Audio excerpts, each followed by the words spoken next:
Mummy काय करतेस ग एवढ्या रात्रीचं? बघ ना किती वाजलेत. आता ना 12:30 वाजले तर आणि मी भाज्या साफ करते. मार्केटून भाज्या आणल्या होत्या ना, तर हे सगळ्या सकाळपर्यंत खराब होऊन जातात. काही बघ एवढी मोठी मेथी 3 जुड्या होत्या. हे सगळ्या भाज्या कोथिंबीर पालक साफ करून ठेवते. सकाळपर्यंत सगळ्या सडून गेल्या असत्या आणि सुकून पण गेल्या असत्या, त्यामुळे साफ करून ठेवते फ्रीजमध्ये आणि मग मी झोपेन. तू पण झोप जा.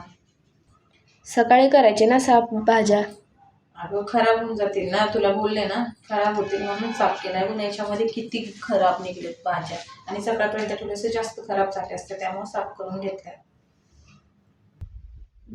लवकर फ्रीजमध्ये भाज्या ठेव आणि लवकर झोपून घे.